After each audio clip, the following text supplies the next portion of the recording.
ये देख रहे हैं, ये जो क्लच आउटर ड्रम है उसमें हम कुछ इस तरीके से इन पत्तियों को वेल्डिंग कराएंगे। और आप ये देख सकते हैं हमारे जो एक्टिवा का मॉडल है ये 2G वाला है, यानी कि जो सबसे पहला न्यू मॉडल आया था वो वाला, जिसमें कि छोटा वेरिएटर और छोटे वाले रोलर आते हैं जिससे गाड़ी में वाइब्रेशन और पिकअप की प्रॉब्लम रहती है। तो अब हम इसमें दोस्तों एक्टिवा 3G 4G 5G वाला वेरिएटर और उसके रोलर्स इंस्टॉल करेंगे। ठीक है। हेलो एंड नमस्ते दोस्तों। तो दोस्तों आज का जो वीडियो होने वाला है वो एक्टिवा की मेजर सर्विस के ऊपर होने वाला है। जैसा कि एक्टिवा में 8 से 10,000 किलोमीटर की रनिंग होने के बाद एक जो इसकी मेजर सर्विस होती है वो करा लेनी चाहिए। इसकी जो मेजर सर्विस होती है उसमें दोनों फिल्टर क्लीन करने के साथ साथ क्लच बहुत ही इंपॉर्टेंट चीज़ होती है, तो उसको क्लच और टैपिट ये दोनों इंपॉर्टेंट चीज़ होती है। तो इन दोनों को मेजर सर्विस में करा लेना चाहिए। तो दोस्तों वीडियो में आगे बने रहिएगा। सबसे पहले हम इसका ऑयल को ड्रेन कर लेंगे और आप ये देख सकते हैं ऑयल कुछ इस कंडीशन में अच्छा है और इसी कंडीशन में चेंज हो जाना चाहिए। उसके बाद दोस्तों इसके डिग्गी के तीनों बोल्टों को खोल लेना होगा हमें, और डिग्गी के तीनों बोल्टों को खोलने के बाद इसकी डिग्गी को हम इजीली ऊपर कर लेंगे और ये जो रॉड दी रहती है उसमें हम लगा देंगे। उसके बाद दोस्तों सबसे पहले हम इसके एयर फिल्टर को क्लीन करेंगे। तो एयर फिल्टर को क्लीन करने के लिए आप जैसा जानते हैं कि एयर फिल्टर के ढक्कन के सारे स्क्रू को खोल करके एक स्क्रू खोलना होता है और एयर फिल्टर बाहर आ जाता है। ठीक है, तो आप ये देख सकते हैं दोस्तों इसका जो एयर फिल्टर है वो ठीक कंडीशन में निकला है और मैं इसको ठोक रहा हूँ तो ज़्यादा धूल भी इसमें से नहीं निकल रही है, यानी कि ये गाड़ी अच्छी वेल मेंटेन्ड है, अच्छी कंडीशन में इसकी टाइम टू टाइम सर्विस होती रहती है। तो दोस्तों अभी हम इसके एयर फिल्टर को चेंज नहीं करेंगे। अगर मेजर सर्विस में आपको लगता है कि कुछ चीज़ चेंज होना है तो ज़रूर ही चेंज कर देना चाहिए, उसमें लापरवाही अपन को नहीं करना है। और इसके हम ढक्कन और फिल्टर बॉक्स वगैरह सबको क्लीन कर लेंगे। ठीक है दोस्तों। तो अब आप देख सकते हैं मैंने इसके ढक्कन और इसका ये जो फिल्टर बॉक्स है उसको अच्छे से सबको क्लीन कर लिया है। और उसके बाद हमें सिंपली एयर फिल्टर को उसकी जगह पे लगा करके उसका ये जो एक स्टार स्क्रू दिया रहता है उसको हमें वैसे ही कस लेना है और ढक्कन लगा के इसके सारे सातों आठों जितने भी स्क्रू दिए रहते हैं सबको वापस से लगा लेना है। उसके बाद दोस्तों हमें इसका ये जो सेकेंडरी फिल्टर रहता है उसको हमें खोल लेना है। उसके लिए आपको एक नीचे से इसके स्टार स्क्रू को खोल के इसके ढक्कन में जो 4 लॉक लगे रहते हैं उनको पुश करके इसके सेकेंडरी फिल्टर को भी निकाल लेना होगा। और आप ये देख सकते हैं ये वाला फिल्टर भी इतना ज़्यादा गंदा नहीं है, ठीक कंडीशन में फिर भी, लेकिन हम इसे क्लीन करेंगे। तो दोस्तों इसको हम पेट्रोल से अच्छे से वॉश कर लेंगे और इसके ढक्कन को भी अच्छे से क्लीन करना है। जितनी भी धूल मिट्टी कचरा हो सब निकाल लेना है आपको। ठीक है। तो दोस्तों अब इसके ढक्कन को भी अच्छे से पेट्रोल से क्लीन कर लेंगे। और अब आप देख सकते हैं इसका जो सेकेंडरी फिल्टर फॉर्म होता है वो क्लीन हो चुका है। उसके बाद दोस्तों इसमें आपको हल्का सा ऐसे ऑयल लगा करके इसको रब कर देना होगा। ठीक है। ये मैं वाई एस गो राइड्स फुली सिंथेटिक ऑयल लगा रहा हूँ इसमें 40 ऑयल। ठीक है। तो इसमें ऐसे हल्का सा आपको ऑयल लगा करके रब कर देना है। इससे फिल्टर फॉर्म अच्छे से वर्क करता है। इसमें जितनी भी धूल मिट्टी होती है वो अच्छे से चिपक जाती है, गाड़ी के अंदर नहीं जाती है। तो ऐसा हल्का सा ऑयल लगा करके आपको कर लेना है। और उसके बाद आपको इसके फिल्टर को आसानी से यूँ लगा देना है और उसका ये जो ढक्कन के लिए जो एक गैप बना रहता है उसको भी आपको अच्छे से देख करके लगाना है।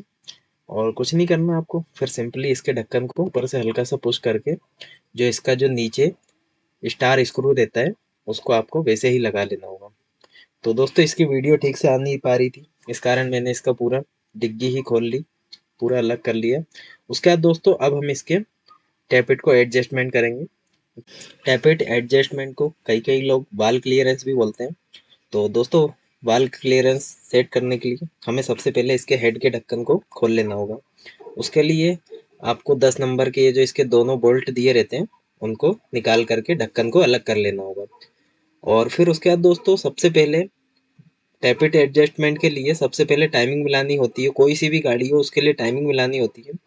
तो आप इसके कैंप स्पॉकेट को देख रहे हैं, इसमें 2 नंबर दिए रहते हैं, 1 नंबर 2 नंबर। तो 1 नंबर वाली जो लाइन रहती है वो ऊपर साइड हेड की ये जो फेसिंग होती है उससे आपको मिला लेना है। और नीचे 2 नंबर लिखा रहता है उसके नीचे भी एक लाइन दी रहती है, तो उसको भी आपको हेड का ये जो कट बना रहता है उसकी सिधाई में मिला लेना है। उसके बाद दोस्तों अपन को हाथ से हिला करके टैपिट को चेक करना है, टैपिट किस कंडीशन में है। तो दोस्तों या तो आपके पास फिलर गेज होना चाहिए, और अगर फिलर गेज नहीं है आपके पास तो आप ये जो मेरे हाथ में सेविंग ब्लेड देख रहे हैं इससे भी मिला सकते हैं। दोस्तों ये जो सेविंग ब्लेड होती है इसकी थिकनेस जो होती है वो 0.10 mm होती है, और एक्टिवा के ये जो वाल क्लियरेंस होते हैं इसका इसका ये जो गैप होता है ये 0.14 mm होता है। तो हम क्या करेंगे, सेविंग ब्लेड को दो टुकड़े में करके एक के ऊपर एक रख के यहाँ फंसा करके देखेंगे, ठीक है। और ये नहीं घुस रही यानी कि बाल टाइट हो गए हैं, ठीक है। उसके बाद हमें 9 नंबर के रिंग बांधने से इसके बाल को हल्का सा खोलना है। उसके बाद ये दोनों सेविंग ब्लेड जो है उनको हमें फंसा करके चेक करना है, ठीक है दोस्तों।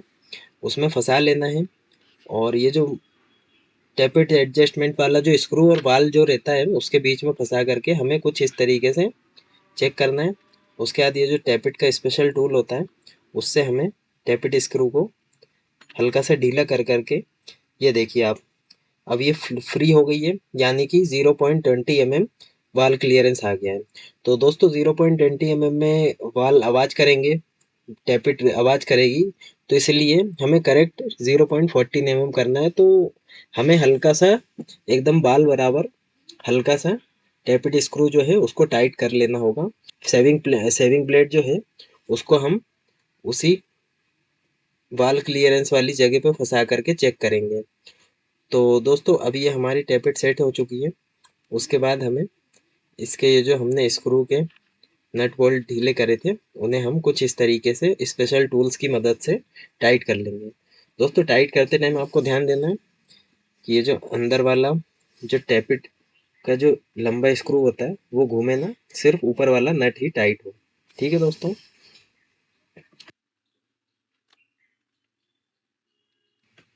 तो ये देखिए दोस्तों, गाड़ी का जो टैपेट एडजस्टमेंट है वो एकदम प्रॉपर हुआ है 0.14 mm। इससे क्या होगा दोस्तों, गाड़ी में पिकअप भी आ जाएगा, एवरेज भी अच्छा मिलेगा, और गाड़ी की टैपेट आवाज भी नहीं करेगी।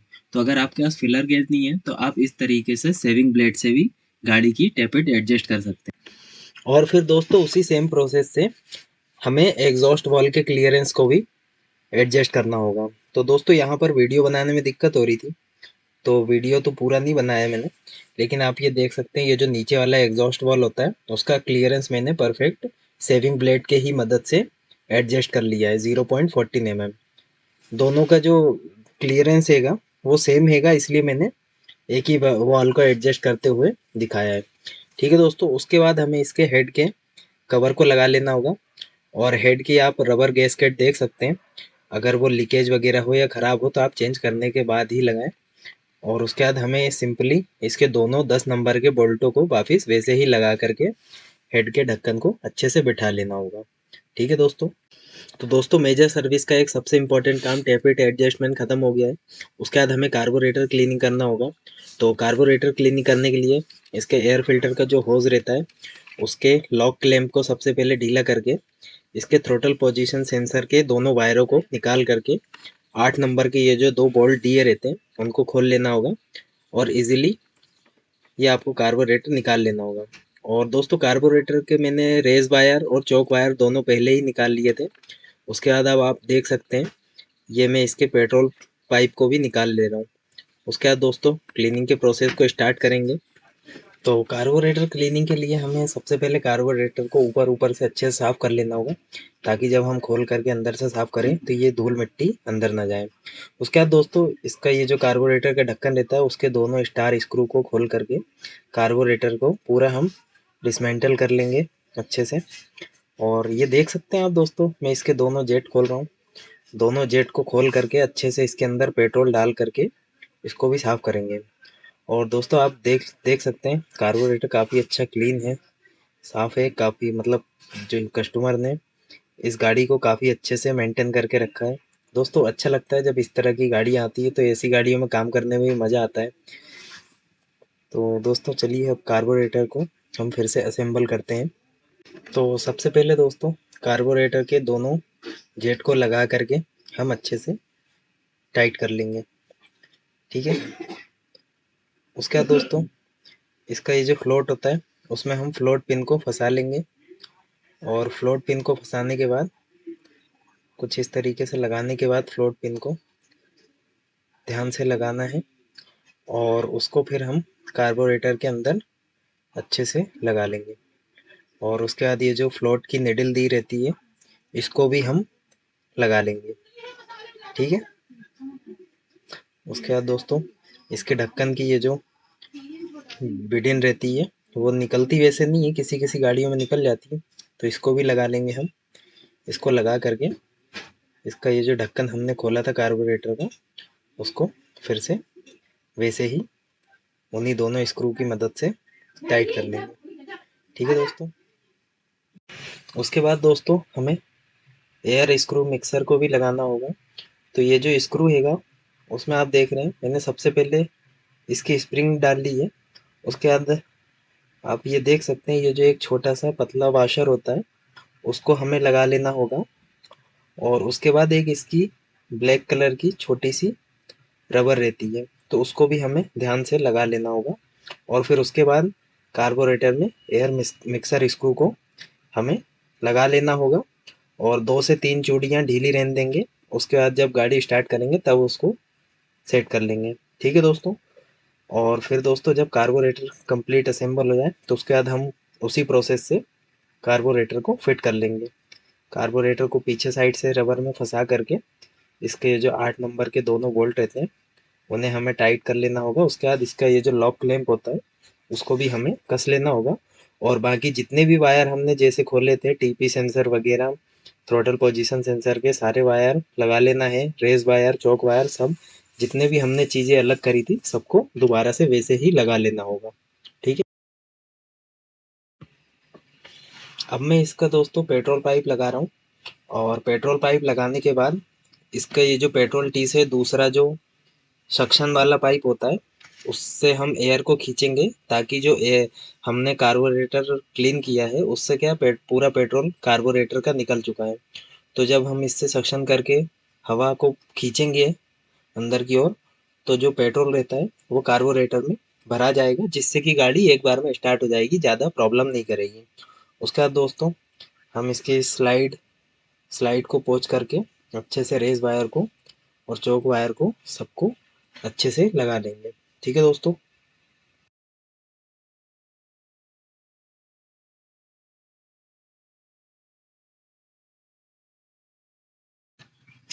और फिर चौक वायर को भी अच्छे से हम लगा लेंगे।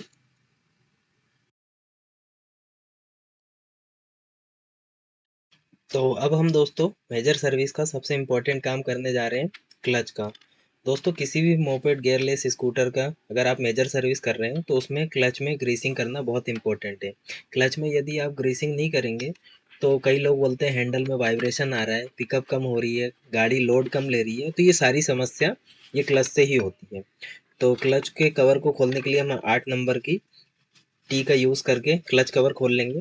उसके बाद दोस्तों ये जो कंपनी से एक प्लग का पाना मिलता हैगा उसको आपको कुछ इस तरीके से यहाँ पे फंसा लेना होगा, जैसे मैंने फंसाया आप देख सकते हैं।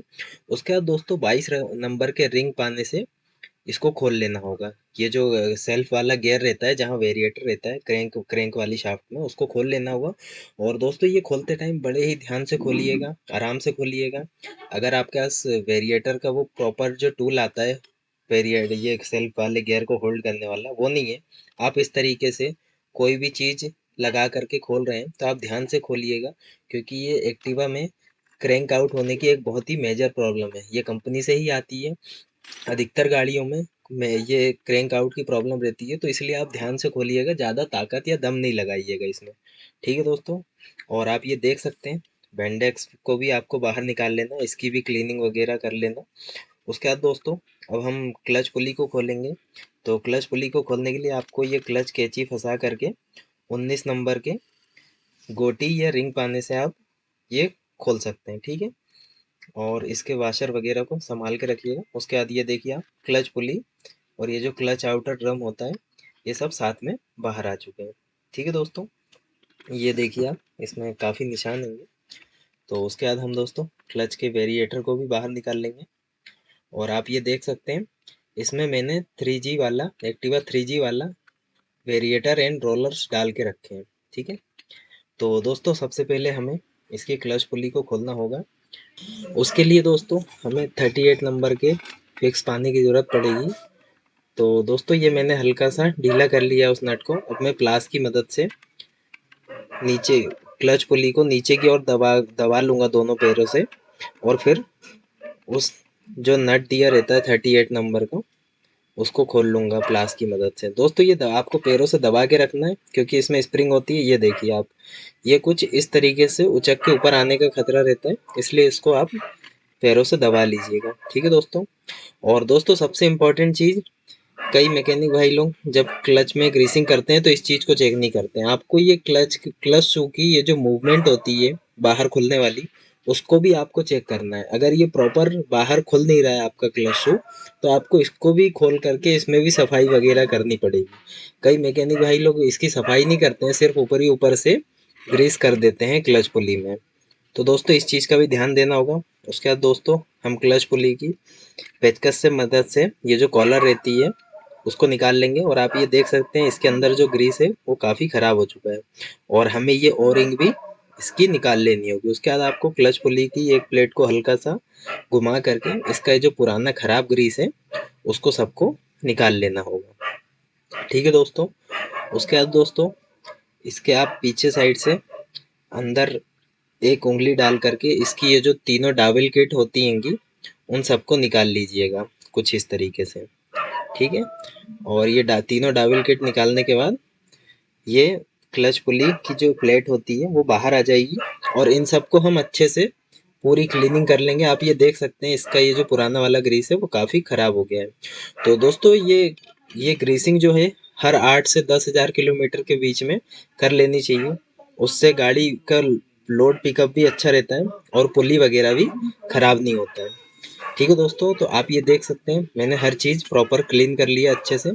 उसके बाद दोस्तों आप ये क्लच पुली की सारी ओरिंग सील वगैरह हर चीज़ चेक कर लीजिएगा। अगर ये कटी हो तो इन्हें भी आप चेंज कर दीजिएगा, जिससे ये ग्रीस जो है वो बह करके क्लच शू में ना आए। उसके बाद दोस्तों आपको फिर से इसमें ग्रीसिंग करनी होगी। तो आप ये देख सकते हैं मेरे पास ये जो रेड वाला ग्रीस है ये लिथियम हाई टेम्परेचर ग्रीस है। इसको ही यूज़ करना चाहिए दोस्तों क्लच ग्रीसिंग करने के लिए। ये काफ़ी टाइम तक चल जाता है, और कंपनी भी इसी रेड वाले ग्रीस से ही क्लच में ग्रीसिंग करके देती है। तो आपको यही वाला ग्रीस यूज़ करना चाहिए, लिथियम हाई टेम्परेचर। इससे पिकअप भी अच्छा आता है और काफ़ी दिनों तक ये चल जाता है। बाकी कोई और आप ग्रीस यूज़ करेंगे तो वो इतने अच्छे से चल नहीं पाता है। मतलब 5-6 हज़ार किलोमीटर पे ही आपकी गाड़ी फिर से क्लच सर्विस मांगने लगती है।